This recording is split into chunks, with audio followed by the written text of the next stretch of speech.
Don't trust the silence. Not every smile is truth, and not every accusation is a lie. In this town, the killer is never who you expect, and the innocent are rarely spared. Search for the truth, because here, justice doesn't scream. It strikes from the shadows. The night Evan Turner died, the town smelled like rain and rusted metal. I remember that because the storm had cracked open the sky, but never quite fallen, leaving the air heavy and electric, like it was waiting for permission to strike. I was closing up the diner when my phone buzzed in my apron pocket, and for one strange second I thought it was my sister calling from Chicago again, drunk and nostalgic. Instead, it was Sheriff Bill Hargreaves' name glowing on the screen, and my stomach tightened before I even answered. I had lived in Black Hollow my entire life, long enough to know that the sheriff never called you at night unless something had gone wrong, very wrong. His voice was calm in that practiced way men like him learn over decades, but underneath it I could hear the tension, stretched thin like a wire ready to snap. He asked me where I was, and when I told him I was still at the diner, he paused just a beat too long. Then he said, "I need you to stay right there, Anna. A deputy's on the way." I didn't ask why. I should have, but my body had already decided to panic. My hands started shaking as I wiped down a counter that was already clean, my mind running through every possible mistake I'd made that day. In a town this small, mistakes never stayed private. They grew legs and teeth and chased you down the street. The deputy arrived 10 minutes later, lights off, face grim. He didn't tell me anything either, just asked me to lock up and follow him. We drove through streets I'd walked 1,000 times, past houses where porch lights flicked on one by one, as if the town itself was waking up, alert and curious. We stopped in front of Evan Turner's place, the big white house near the creek that everyone secretly hated because it reminded them of what they didn't have.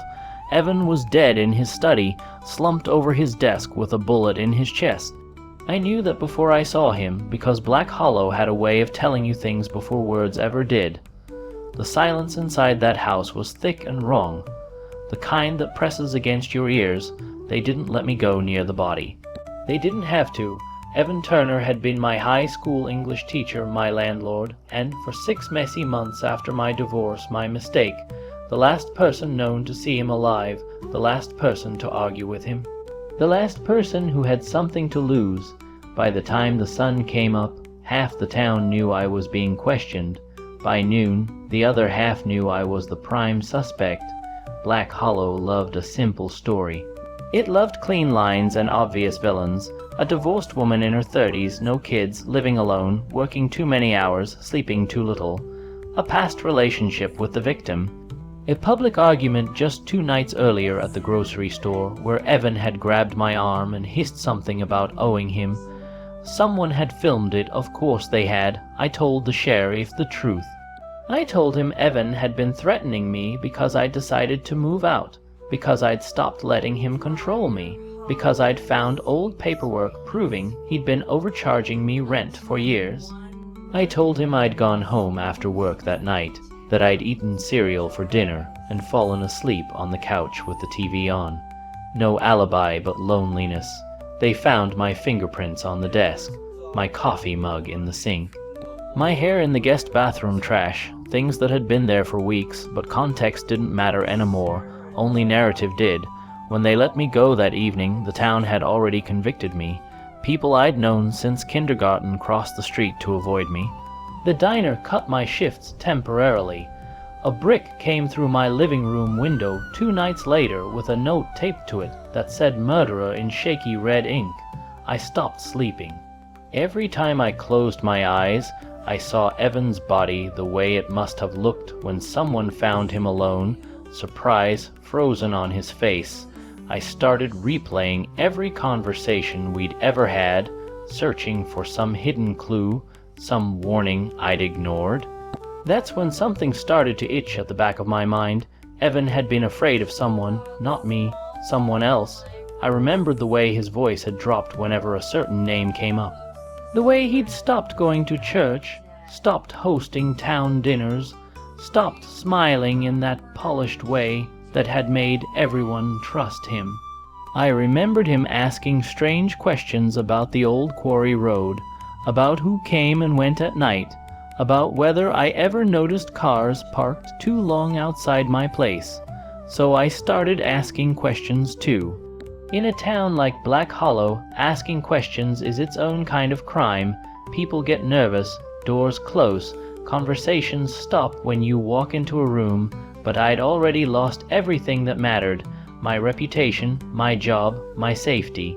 Fear had nowhere left to live.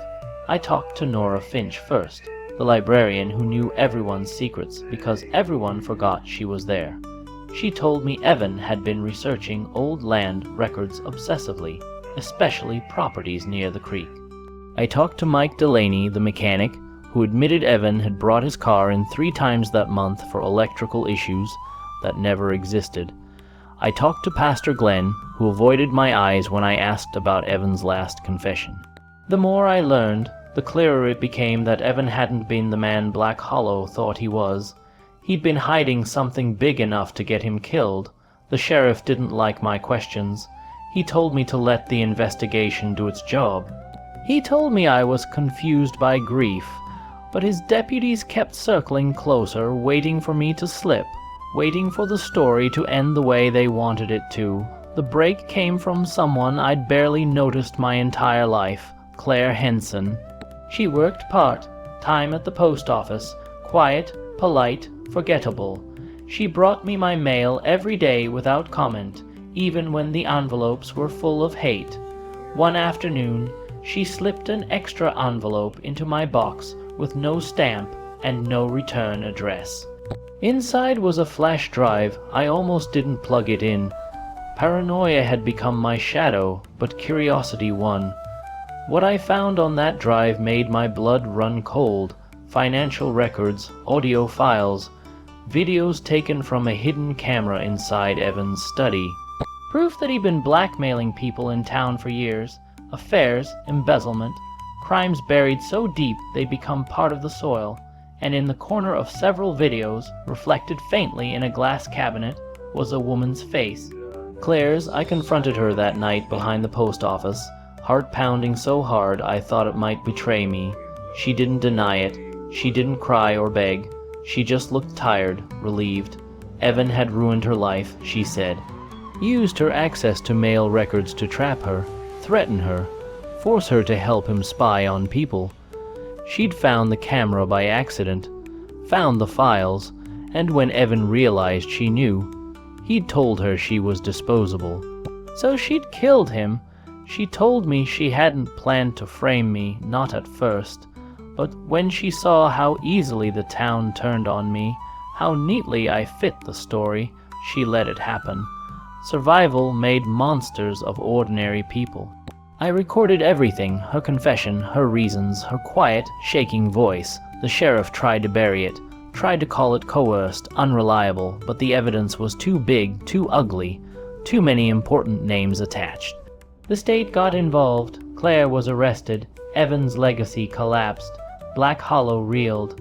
I was cleared officially 3 months later. Unofficially, some people still look at me like they're not sure. But the truth is out there now, messy and undeniable. I left town the next morning.